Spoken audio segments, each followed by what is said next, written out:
That car, that was the first problem. The first shot wasn't a gunshot. It was a whisper. A piece of thick, cream-colored embossed cardstock tucked under my windshield wiper. Violation of Community Covenant 4.7b. Inappropriate vehicular presentation. I looked at my Volvo. It's got dents. The silver paint is peeling on the hood, but it runs. It's a car. Inappropriate. Presentation? I mumbled it. "Dad, look," Maya said. She was sketching on the front porch step. She just nodded her chin. "Oh, it's across the street." And that was the first time I really saw her, Carolyn Thorne.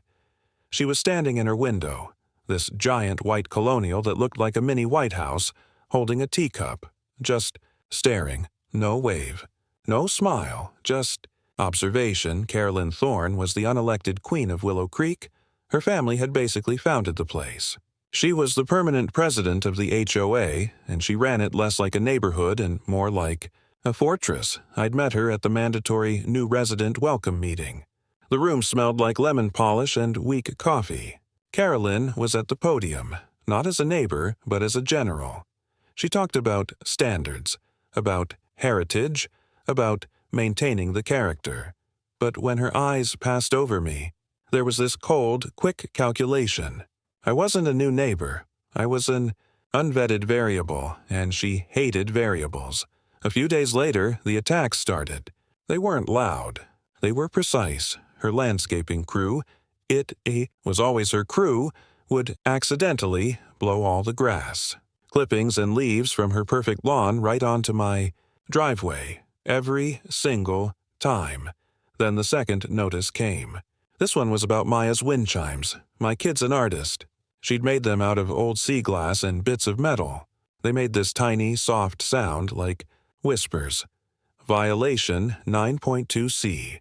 Noise pollution and unapproved aesthetic objects. That night, I found Maya taking them down. Her eyes were red. They aren't pretty, are they, Dad?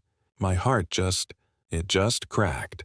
I moved us here to give her peace, and instead, I'd marched her right onto a battlefield. "No, baby," I said, my voice thick. "They're beautiful." And that's when I realized. This wasn't about the car or the chimes. This was about control. She was eroding us, trying to make us feel so unwelcome that we'd just leave. And that's when the forensic accountant in me woke up. I spent 20 years of my life looking at numbers, finding what people try to hide. People lie, but balance sheets. They never do. I met Artie Mulligan. Artie was the neighborhood unicorn. He'd lived there before it became the Preserve. He was the old town archivist, and he smoked cigars on his porch, a near-capital offense in Willow Creek. We sat on his porch, the smell of tobacco mixing with jasmine. "She's not a bad person, Eli," Artie said, taking a long drag. "She's programmed. Programmed how? To protect this place. Her father built it. To her, this isn't a home. It's a legacy. And anyone who doesn't fit that perfect picture, they're a threat." Artie told me about the other families. A young couple, both artists. A retired professor. Anyone who was different, all gone. Eroded by tiny fines, anonymous complaints, until they just couldn't take it anymore. "But here's the thing," Artie said, leaning in. "She's proud, so proud. She's sloppy. As a homeowner, I had the right to review the HOA's books. So, I asked. They gave me a mountain of paper, hundreds of pages designed to confuse. But to me, it was like reading a confession. I went through it all night. Maya was asleep. Just me, the blue light of my laptop, and the numbers. And then, I found it, a repeating line item, Community Improvement Fund. Big payments. Real big, totaling $23,000. Just in the last 6 months, all paid to one vendor, Thorne Landscaping and Design. I went online, checked the state business filings. Sole proprietor, Carolyn Thorne. She wasn't just running a neighborhood, she was fleecing it. She was paying herself with our money, but that wasn't even the worst part. Artie came back the next day. He looked grim. "I was thinking about what you said, Eli. about her being sloppy. He unrolled an old brittle map on my kitchen table. The original town plot map. "This is your house," he pointed. "And this is Carolyn's. And what's this?" I asked, pointing to a wide strip of land between our two properties, marked HOA Common Land. "Exactly," Artie said. "Now, where's her rose garden?" I looked out the window. Carolyn's famous rose garden, her pride and joy. The place she held her tea parties. It was sitting, exactly, on that strip of common land. It wasn't just 18 inches. She had encroached 20 feet of public land and just took it. Made it her private backyard. She wasn't just embezzling. She was stealing land. Right then, Paige, Carolyn's daughter, the girl who'd called Maya a gutter artist. She cornered my daughter walking home from the bus stop. "My mom says," Paige sneered, "that if you don't take your trash down, she'll have a reason to call social services. She says, people like you often aren't a stable environment." A threat, a direct threat against my kid. I looked at the map. I looked at the balance sheets. The game was over. I folded the map. "Artie," I said, my voice dangerously calm, "when is the annual HOA meeting?" 3 days, he said. "Good," I said, "because I'm going to need the projector." The next 3 days were quiet, too quiet. I got 2 cease and desist letters from her lawyer, accusing me of homeowner harassment for requesting the books, a clear attempt to scare me into silence. But you can't scare a guy who's spent his life staring down numbers until they confess. The night before the meeting, there was a knock. Soft, almost scared. It was Paige, Carolyn's daughter. She looked so small on the porch. The arrogance was gone. "Just fear, Mr. Vance," she started, twisting her hands. "Please, don't what, Paige?" "Tomorrow. The meeting. I know you're planning something. I saw you with Mr. Artie." She took this shaky breath. "Please, it'll destroy her. My mom, she's not well. She's under so much pressure. And this is the part that gets me. She believed it. She loved her mom, and she was trying to protect her. She's just trying to protect this place," Paige whispered, tears starting to well up. "She just doesn't want anything to change." I looked at this kid, and for 1 second, I wavered. Was I destroying a woman who was just in over her head, or was I stopping a criminal?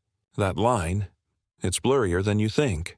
"Paige," I said softly, "your mother threatened my daughter.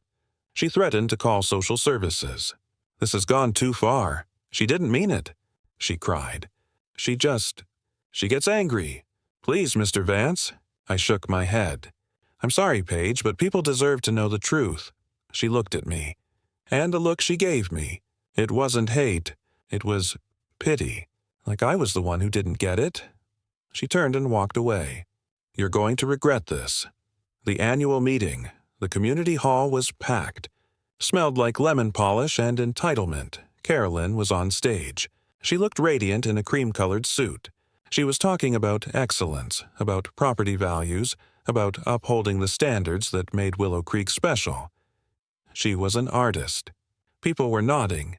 They loved her. Finally, she said, "Any new business or questions?" I stood up. The whole room went silent. I was the outsider. The guy with the Volvo. "Yes, Mr. Vance," she said. Her voice was sweet, but her eyes were like ice. "Good evening, Carolyn. Elias Vance, 42 Crestview. I just have a few questions regarding the financials." I could see this tiny, almost invisible tightening in her neck. I was looking at the Community Improvement Fund. It seems substantial. "For the last 6 months. It's for beautification, Mr. Vance," she said, smiling at the crowd. "As stated. We all enjoy the new flower beds, don't we?" A few people chuckled. "We do," I said. "So you could clarify, then, the payments, totaling $23,000, made out to Thorn Landscaping and Design?" Silence. You could hear the air conditioner hum. That must be a simple clerical error," she said. "A clerical error?" I asked. "Repeated 12 times?" I plugged my laptop into the projector. "Because I have the invoices right here." And I also have the state business filing. The image hit the screen. The invoice. The company name. Carolyn, I said, my voice echoing just a little. Is it standard HOA practice for the president to personally approve checks to a company she, herself, is the sole proprietor of? There was a collective gasp. Her face went white. How dare you? This is slander. It's a simple question, ma'am. But I'm not done. I clicked to the next slide. The town plot map. Now, I'm just an accountant, Carolyn. I'm not a real estate expert. But this map says that your famous rose garden, I used the laser pointer to trace the line, is actually sitting on community common land. You haven't just been taking our money, Carolyn. You've been stealing our land. She didn't scream. She didn't curse. She just deflated. It was like someone pulled a plug. All the arrogance, the power, the control, it just drained out of her. She just stood there staring at the map, her face completely, utterly blank. And the crowd. They weren't angry. They were shocked. They had trusted her. They had admired her. Artie stood up in the back. I think, he said quietly, that we need an immediate vote of no confidence. And perhaps a full independent audit. Carolyn didn't even look at him. She just turned, walked off the stage and straight out the back door of the hall, in total silence. 6 months later, Carolyn's house is sold. She and Paige are gone. The HOA is suing her civilly for the money. Artie is the new HOA president, a job he complains about constantly. And me? I'm on my porch, drinking coffee. The Volvo is still in the driveway and on the porch. Maya's wind chimes are making their little whispering sound. She'd hung them back up the morning after the meeting. Today, her wind chimes are hanging in the entryway of the community hall. As a permanent art installation, it felt good. It felt like justice. Until last week, I got a letter. No return address. Paige's handwriting. It was just a few lines. You won, Mr. Vance. Congratulations. You took our home. You turned everyone against my mother. I found this in her desk after it all happened. She was getting ready to use that $23,000 to secretly repair the retaining wall at the end of Crestview Lane, the one that's holding back the entire hillside. She didn't want to start a panic and crash everyone's property values. She was trying to save us the only way she knew how, but you and your goddamn numbers. You just had to be right. He sets his coffee mug down. The sound is loud in the silence. I've read that letter maybe 100 times.